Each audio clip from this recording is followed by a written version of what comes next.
What's up, guys? Happy New Year. Some people get upset when I point out that very popular theories on YouTube are wrong. What I'm doing is showing the results of my personal research and explaining why I think the way I think. And I know that other people out there are looking for the actual unbiased truth, not someone promoting a narrative. That being said, did you guys know that this right here is an electrical power station?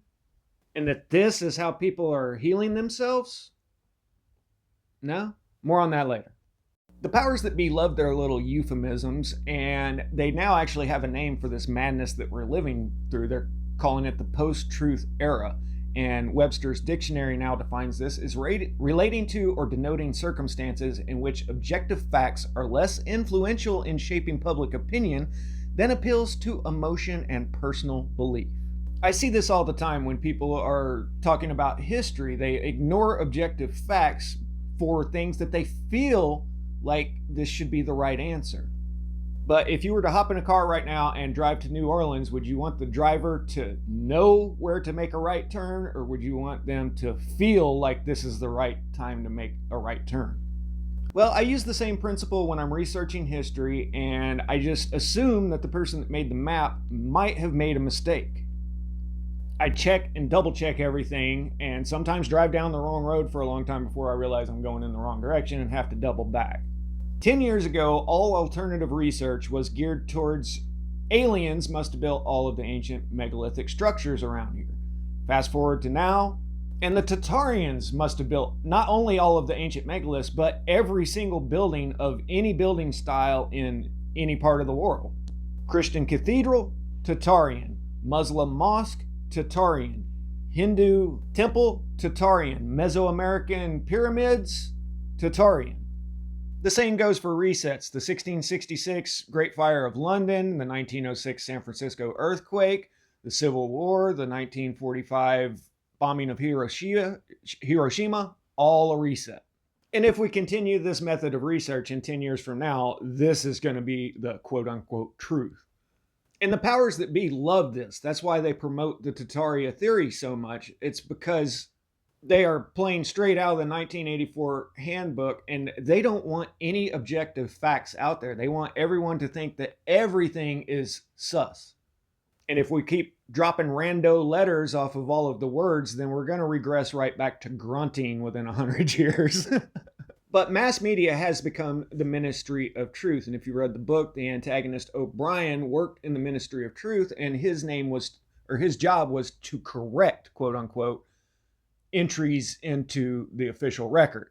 So just understand that the objective here is to get rid of objective truth and make everything this quasi gray area. I get asked all the time, how can you agree with anything out of the official narrative? Okay, first off, I don't just flat out agree with the official narrative. I list the actual events that I disagree with, like the founding of America and the Middle Ages. The timeline doesn't add up. And the parts that I do agree with is because I've spent years trying to prove it wrong, and I can't. If you can, show me your evidence.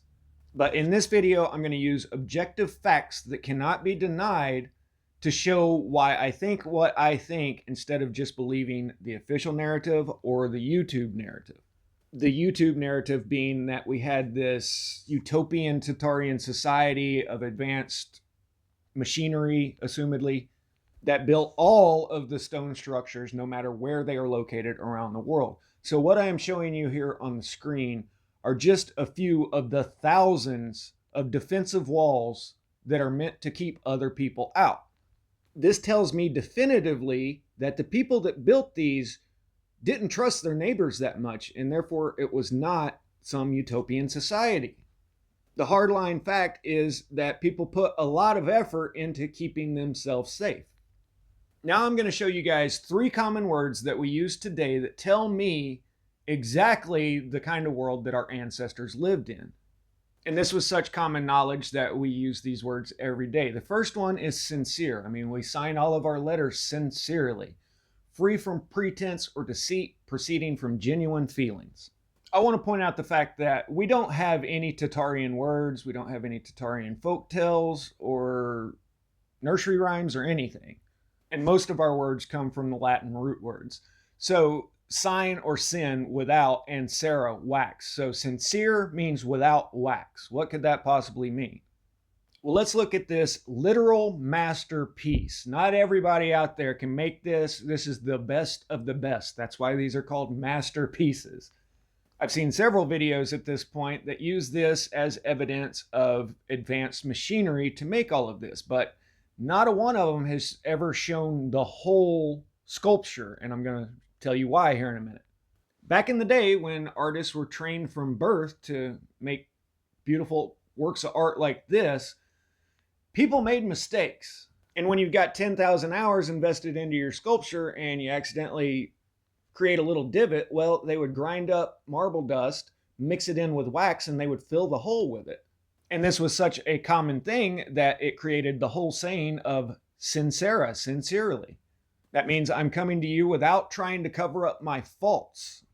I'm not trying to deceive you in any way. I'm being sincere. I'm being without wax. Now, I can build you just about any structure that you can dream up, but I can't carve or paint anything. My nephew can. Some people have that gift, and in the old world, just like this kid right here, they recognized that gift early, and so they sent them to school to learn with other great sculptors, and that's why you have the famous artists that we have from our history. They didn't spend 8 hours a day for 12 years of their life regurgitating facts and being completely indoctrinated into this system. They were trained from a young age so they could go on to create masterpieces like this. You don't start out at this level. It takes years and years of hard work, and then only a handful of people are capable of doing things like this. And this is why I've not seen anyone else use the whole sculpture on their videos. It's because the cherubim is sitting on a ball earth. Now, do you think that idea came from the Tatarians, or did it come from the Italian Renaissance and the French free bricklayers? It also has a footnote down at the bottom written in Latin, and I'm not going to take the time to try to translate it, but over to the right, you see that they listed all of the sponsors. This is the old world equivalent of a stock car. It's the sponsors' names plastered all over the side of the statue.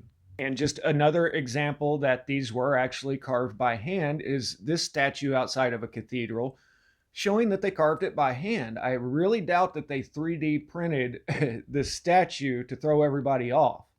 And when you zoom in closer, you see the same masterly attention to detail. For me, especially in the clothing here, it literally looks like I'm looking at a leather jacket with all of those folds. And look how subtle the end of the sleeve blends into the hand. I mean, this is master level work. This level of master craftsmanship and the big magnificent structures that they have built is all ignored by today's mainstream education, because their goal is to teach you that you are the height of civilization. It's never been better than this, when in fact we have digressed substantially. Which is more valuable, today's liberal arts degree or yesterday's literal art degree? All depending on your aptitude. I would have been a master builder, flat out. The next word is gaudy, extravagantly bright or showy, typically as to be tasteless. Now, we all use this word to describe something that's just over the top, too much. You should have just chilled out a little, man. Like these gaudy costumes or a gaudy building. Everyone in construction and design knows that there's a very fine line between just right and way too much. Let's look at the Sagrada Familia. This is a cathedral that was started in 1882, and I'm not even sure if it's completely finished now. They've been working on it, but just like every other architect, this one took bits and pieces of design from all of the other cathedrals, combined them all together, and kind of made this big gaudy monstrosity in Barcelona. The architect who designed this is named Antoni Gaudy. And unfortunately for him, now his name is used to describe a building that is just over the top, too much extravagance. Since this cathedral was built after the invention of the camera, then of course we have a lot of photographs of every stage of its construction. In an upcoming video, I will show you the photographs of quite a few different cathedrals at their completion stages, where everybody just says, well, they just took off the Antiquitech antennas. But that's not the case. I've got the structural details of what they're doing in the remodel. This is one of only a handful of cathedrals to be financed by private individuals. Almost all of the major cathedrals belong to the Catholic Empire because you had to have deep pockets to pay the talented craftsmen that are capable of doing this. Construction is now and always has been a very profitable business. One of the ways the Catholic Empire financed these churches was by selling indulgences, and that not only bought you your forgiveness for your sins, but also the sins of your deceased loved ones. And it became common practice to sell burial plots underneath the floor of most of the major cathedrals. So the natural progression of that was to just go ahead and build the crypts underneath it to be able to store more remains. There are legitimate photos out there of buildings that have been through a catastrophe or at least a flood to where they got buried in mud. But this is why I say that you're never going to learn anything from random photographs, because here, what you're looking at is intentionally built vaults underneath the ground. And the bigger the building, the deeper the foundations go. You have to get down to very well compacted soil to hold this weight up, if not bedrock. And my third and final word is bastion. This is used in our common vocabulary all the time. The last bastion of hope, the last bastion of freedom. What are you saying when you say that? Well, this is a bastion. This one is kind of rounded, and then some of them are kind of pointy like this one. And you can see that this one looks like it's taken a cannonball in the side right here. And a bastion is a defensive fortification. So if you say you're down to your last bastion, then you fell back to your final position. You have no other ground to defend. You are at your last bastion. And prior to the invention of firearms and cannons, these weren't necessarily needed. But once those became a factor in warfare, then they purposely built fortifications so that they had clean lines of fire, and also so that you wouldn't take direct fire from the enemy. And after your enemy tried and failed to subdue this bastion fort, then they went home and they built their own because they realized how ingenious this design was. This gave rise to bastion forts being constructed in key defensive areas all around the world. And these are better known on the internet as Starforts. Beginning of the video, when I told you that this retaining wall was an electrical power plant or a healing center, did you believe me? I personally would not believe that, but when you're looking at a bastion fort, you're looking at a stone wall that is retaining dirt behind it, and I've never seen anyone provide any photographic evidence showing that there is anything more to it. And you can look at the old ones here, and you can see that they are just rocks and dirt. Then let's look at the locations of these. You can see that they are all positioned along modern day, these aren't ancient country borders. Well, France kind of is, but these are modern day country borders where they are all located. So it actually makes strategic sense for defense. Just like all of the obvious defensive walls that I showed at the beginning of the video. This doesn't tell me anything about a utopian society. It tells me that they were defense minded towards their neighbors. Canada, you see the same thing. They're all right there at the US border. You've got one up in the Hudson Bay that is a river inlet to the interior of the country. United States, same thing, all up and down the East Coast and up the Mississippi River through the center of the country, which the rivers used to be the superhighways. And then there's one out in New Mexico that is along the old Santa Fe Trail, an ancient roadway. Okay, but what about the cymatic patterns? Well, let's look at those. There's one word that describes every single cymatic pattern out there that you're going to be able to find. That word is symmetrical. You have the 0 point energy in the center, and then it radiates out symmetrically from that center. This is an objective fact. You will find this every single time. But when you look at Starforts, these are some of the more symmetrical ones that I've found. But by and large, they are nowhere near symmetrical. Every one of these were purpose built for the landscape around them. This one, for example, you have 3 spaced out pretty far apart, facing out to the sea, because it would be a rather foolish move to bring your ship within cannon range of this fort.